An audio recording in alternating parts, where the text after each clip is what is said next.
Hi, I'm Ken Howard, and welcome to the Gay Therapy LA podcast. Today, I want to talk about gay men's relationships, how to deal with your ex. Now, maybe that title is misleading because maybe as a gay man who has left a relationship, you don't want to deal with your ex at all. And yet lately, in my therapy and coaching practice as a gay men's specialist and ASECT, the American Association of Sex Educators, Counselors, and Therapists, certified sex therapist, I've been helping a lot of guys on the topic of coping with a breakup and dealing with an ex, preferably in a way that is healthy and not torturous for either of you. Despite the dozens of gay men whom I work with in LA, in Los Angeles, in the United States, and around the world, and the thousands over my 29-year career as a gay men's specialist therapist, it can still feel like a small gay men's community. Even in big cities like LA or New York or London, it seems like it's inevitable that you somehow have involuntary, unwanted, accidental interaction with your exes. Or in some cases, you want interaction with your ex, just not in the form of a romantic, sexual, or domestic relationship. I always tell my couples, I call them my couples affectionately, I always tell my couples that it is rewarding work to help a gay male couple work through the challenges that make one or both of the partners unhappy and help them reinvent their relationship for the future, moving ahead, moving forward in a happier way. The topics that arise as challenges are countless, of course, but the tools often involving communication. My mantra about the building blocks of a good relationship are commitment, communication, and compromise. And those tools help you get past obstacles in relationships. Most of my couples work, either couples therapy as such or relationship coaching, which is similar but different legally and clinically and ethically and all of that, is about helping a gay male couple stay together and be happy, which is not always the same thing. But occasionally, it's about helping two gay men realize that the most mentally healthy and actually humane, compassionate thing they can do for one another is to consciously uncouple. As some Hollywood actress made that phrase famous, in a very progressively, to consciously uncouple, not a bloodbath of a breakup, but something more emotionally mature in terms of the parting of the ways. And then you move on, and that helps to allow each partner to find new partners whom they are more compatible with, or at least let them enjoy being single and freed from a relationship that was an unhappy burden. The real question is, what next? How to relate to your ex, if you do at all, after a breakup takes many forms in the gay community. The manifestations are many, and yet frequently I hear how a guy experiences one way with his ex when he wishes that it were some other way. The challenge is to make what you want and what actually happens be the same thing. Our work sometimes is about closing that gap, as it is for a lot of things. It's about closing the gap between how your life is and how you would like it to be in important areas of your life. And that is really the mission that both therapy services and coaching services would have in common. It's about making that a reality for you. In this case, we're talking about exes. In my observations, there are 4 types of relationships to your exes that I see in my practice year after year, over and over. And I'd like to look at each one with you. So this is what we call types of exes and the post-relationship relationship. The way that you relate to a guy after you've broken up is what I call the post-relationship relationship. You still have some kind of interaction, even as, peers inhabiting the planet Earth together, however close or however distant that ends up being, which can be different at the point just after a breakup versus what it is later. Sometimes closer with time, sometimes more distant over time. So the number 1 type is the have a nice life, firm boundaries type. In this kind of post-relationship relationship, there isn't much there. If you grew apart as a couple due to different values, behaviors, interests, or other changes in life, you might not have much in common anymore to form the basis of a friendship if you're not still a couple. I call this have a nice life because you don't really intend to see them again. Sometimes this needs to be the case, holding firm boundaries against any kind of contact, because any kind of contact is just toxic exposure that undermines your overall mental health and well-being. This could be especially true if your relationship had abuse or domestic violence involved, or if your ex was involved in something such as crime or chaotic and uncontrolled substance abuse that you want no part of, because it can risk your physical or psychological or legal or professional or social standing. The price he pays for mistreating you is either a formal legal proceeding, such as in a domestic violence situation like a restraining order, or at least to be totally shunned from having the privilege of knowing you any longer. With this type, you might block him on all social media, you might change your phone number, block his number off your phone, move away, etc. Even in cases that aren't as extreme, you might make the choice that no contact at all is the healthiest for you in order to move on with your life, to restore your own sense of self and equilibrium, and allow yourself to seek greener pastures in the form of a new and better guy who more closely aligns with your values and the life you really want. Number 2 is what I call the see ya when I see ya type. In this type of post-relationship, there isn't really a safety issue involved or a need for a total communication embargo, but it's more of a passive thing where you just don't care to stay in touch. You might run into each other at the supermarket or at the gym or a bar or a club or a house party, and you might even say, hey, but you don't get into conversations, or at least long or meaningful ones. There isn't exactly an animosity, but there isn't any real social enthusiasm either. And maybe this is the most frequent type that I hear about in my practice. It's a certain interpersonal détente. You leave me alone, I leave you alone, and if I see you at a party, you better not take the last carrot stick on the buffet table because, bitch, I'm on a pre-Atlantis cruise diet and that's my dinner. It's that type. Number 3 is the renamed relationship type. In this scenario, two people decide that while they aren't material to be a romantic or domestic couple, they also have a reservoir of goodwill toward each other. They share common interests and they generally get along, which we usually just call friendship. And so sometimes what needs to happen for a couple is just the act of renaming it. Stop calling it a relationship in the romantic or the sexual or the domestic or the familial sense and call it a friendship instead. That involves less overall commitment, less compromise, and just lower stakes overall. For every gay man, there are probably plenty of guys he wants in his life as friends, but they just don't pass muster for reaching the level of partner or spouse. I've helped various couples do the renaming thing, and years ago I once had a therapist help me to do that. It was one of the most helpful interventions I've had my own therapist do because it was a relief, it was practical, and it really helped take the pressure off to make a relationship that wasn't working work. So we became friends who fairly regularly socialized together. We had a lot of friends in common, activities in common, and we supported each other during tough times. I stayed with him after the 1994 earthquake in Los Angeles briefly damaged the building that I was living in, and I had to get out for a while until they decided whether or not to condemn the building. They didn't. I moved back in. It was fine. But for a while there, everybody was a little chaotic. And he was there for me as my buddy. And the feeling of taking the pressure off can be very welcome. Then when the right guy for a serious relationship comes along, for each of you, you'll know it. And it will make it easier to make the higher stakes commitment to that person.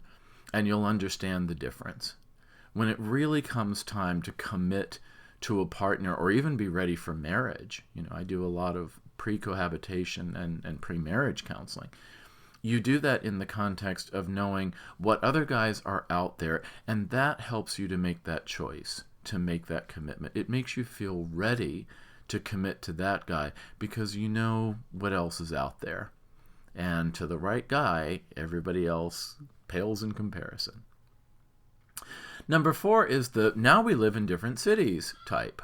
This one is fairly easy in that your life paths have taken pretty drastically different curves. Even if the post-relationship relationship is a fairly decent friendship, or even a pleasant but rather unremarkable acquaintanceship, once either you or your ex moves to a different city, it usually means you're just not on each other's radar anymore. You can become part of separate cities, separate LGBT communities, and separate professional and personal and social paths. You might stay in touch on Facebook or Instagram, as so many nationwide or worldwide friends do, but there is no opportunity to do lunch and catch up, or be at the same holiday parties or birthday parties locally, for example. In this type, for better or for worse, the distancing is done for you by geography, by circumstance. I've also experienced this, and while I have a lot of fondness for this particular guy, he existentially made a new life for himself as an American expatriate abroad. And I took from that a lesson about what fate and destiny and life have in store for us. That topic about existentially reinventing your life by changing the city or the state or the country where you live might be a topic for another episode, because it's an interesting phenomenon, and I've helped a number of clients through the years to do this, to gear up to making that decision, to reinvent their life in a different city. And then sometimes we stayed in touch remotely. And it's surprising to me, very, very consistently, the guys I've worked with on this, they've always been glad they did it. So I think, maybe gay men inherently have some kind of a wanderlust or a sense of adventure in them that makes them want to just see what life could be like in another continent or another city. Let's talk about some of the special issues in relating to exes. So beyond these 4 different types of relationships that you can have with your ex, there are also some special considerations to ask yourself and questions to ask yourself, so as you reflect on the relationship that you used to have with them and where your head and your feelings are now. For example, do you stay in touch on social media? Think about the pros and cons of doing this. There might be some of each of those, but don't take it for granted that you will always be Facebook friends or follow each other on Instagram. And please resist the urge to snoop or monitor him on social media surreptitiously. That to me indicates what we shrinks call an anxious attachment, and it indicates that there is a lack of closure or some kind of emotional unfinished business that you have with this guy, or what the experience of being in a relationship with him meant to you. Why do you feel a need or an urge or a habit to monitor him? Do you feel competition about who is having the better life post-breakup, you or him? Have you not fully processed the loss of him in a certain grief and mourning process? Do you feel the urge to somehow control him from afar? Is it a power struggle of some kind? All of these questions would be good discussions in therapy about the nature of what an almost obsession with him does for you. What function does that serve psychologically and emotionally for you to kind of feed and water and nurture that month after month? And think about what it might mean for you if you could achieve closure and really let him and that part of you that was with him go. Do you get together to hook up for sex because maybe while having a relationship with him was not tenable, the sex was always really good? That's fine, but try to hold no illusions about that. Maybe the shift in status from boyfriend or partner or spouse to fuck buddy is one that just needed to happen. The tricky part, so to speak, in this is, does that keep you from being truly sexually and intimately available to someone else who comes along? Can you have conversations with an ex about whom you're dating now without that devolving into jealousy or competition or awkwardness? Can you genuinely be happy for one another who is dating someone they like, or at least getting it on? Can you feel compassionate and generous and truly happy for him, even if maybe the two of you weren't happy with each other? After your breakup, who gets the friends? Have you found that your friends group takes sides, leaving either him or you socially isolated? That can be an issue. I've seen that happen. Do you stay in touch with your ex's parents or siblings or other members of his family of origin? Or does he with yours? Sometimes your relationship with them or his is a separate thing from how they knew you as in-laws. Whether you form friendships in a way that exists outside of what your relationship with him was or is. These are people that you've come to know separately from being just members of your ex's family. Part of answering these questions involves thinking about the quality of the relationship that you shared with him. How did he treat you overall? How did you treat him? Was there honesty, integrity, and reasonable thought? Or was there psychological pathology? Were there signs of a personality disorder? Were there even signs of psychosis? Was there dishonesty and chaos, or even violence? Or just a lot of neurosis? Do you feel better spending time in his presence now, or worse? Does he bring out the best in you, where you find yourself comfortable and smiling and laughing and relaxed or amused? Or does he make you insecure or anxious or annoyed and wanting to escape to somewhere else? I worked with someone who had panic whenever he was around his ex because it brought up so much deeply emotionally personal stuff for him. But that was more about him than about the situation. Sometimes the breakup can have a meaning that has a global impact on your sense of loss and your sense of self, and it starts to have a meaning and a symbolism that goes way beyond who this guy in the community is, even if you had a long relationship. So, can you successfully detach emotionally enough to make yourself emotionally available to a new boyfriend or partner with the current post-relationship that you have with your ex? Or would your new boyfriend think that's weird and that you're enmeshed and so hung up on your ex that you're not really available and paying attention to him the way a true boyfriend should? It's one thing to ask a new boyfriend to understand that you remain platonic friends with your ex. That's not an unreasonable thing. And your new boyfriend is being unreasonable if he forbids, that, that's the way a lot of straight women forbid their boyfriends to have any contact with ex-girlfriends, which is just neurotic if the basic trust of a relationship is going to be there. You should be able to have friendships, including those with people that you have a sexual history with, without it being so threatening that your new boyfriend or partner flies off the handle about it.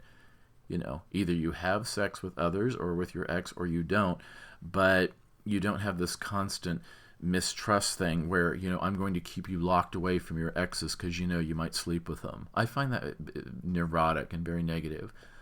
But, only if there's something about your way of relating to your ex that you somehow have to keep secret from your new or current boyfriend.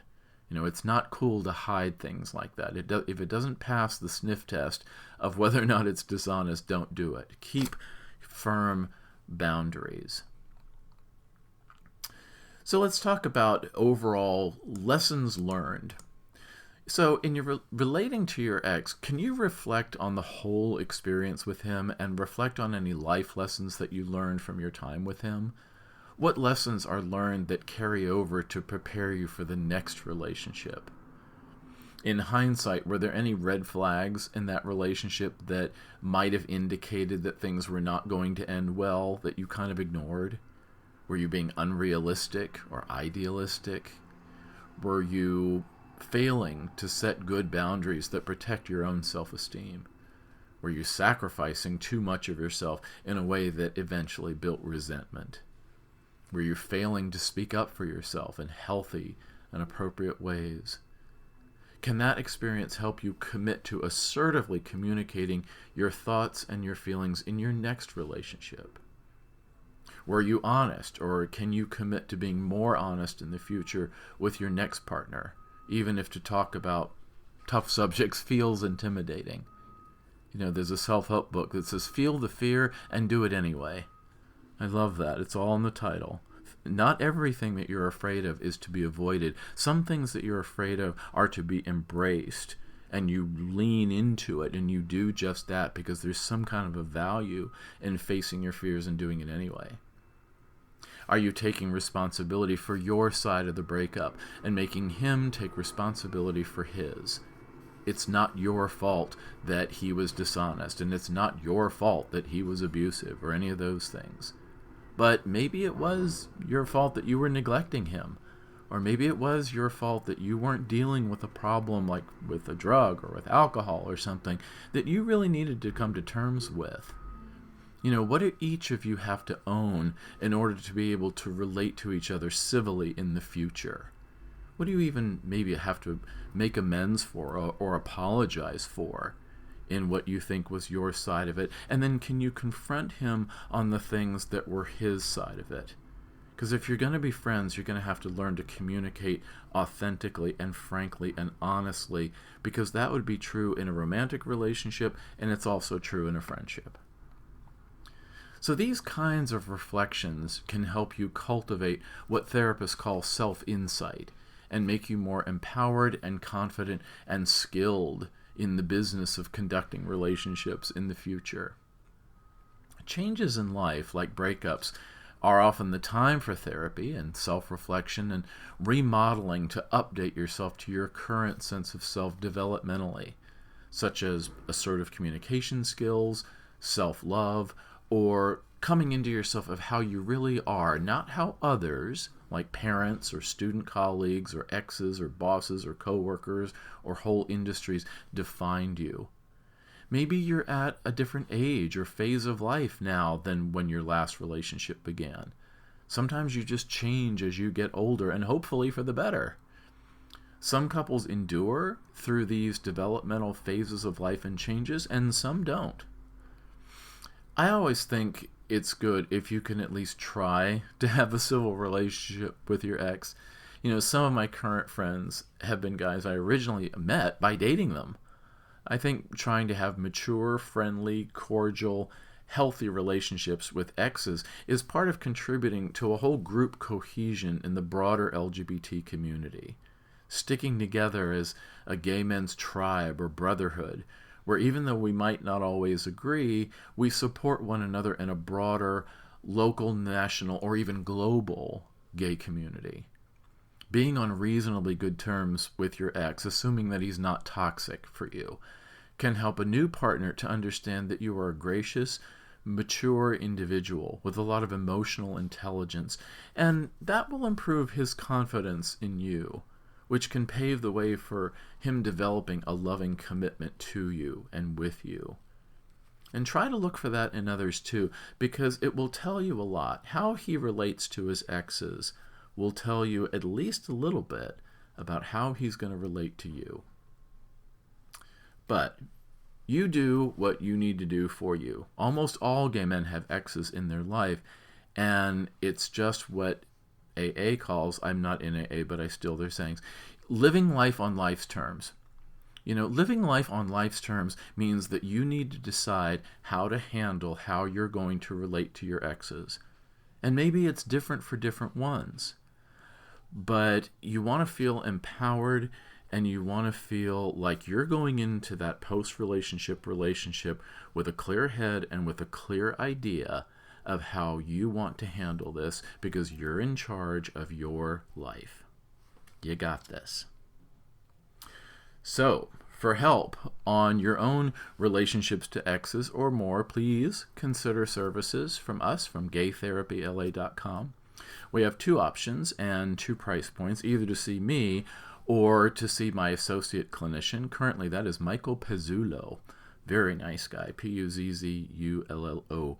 And if you get in touch with me, we can talk about what it's like to work with me versus him. We have different fees, we have different schedules, we have slightly different foci, but we work together under the Gay Therapy LA umbrella. And then he does some other things with community programs in Los Angeles.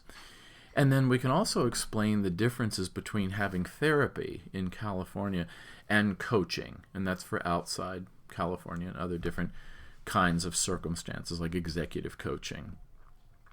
So for more information or your free 15-minute consultation, you can call me or text me. Text is a little faster, I think. That's 310-339-5778. 310-339-5778. Or you can email me, ken@gaytherapyla.com.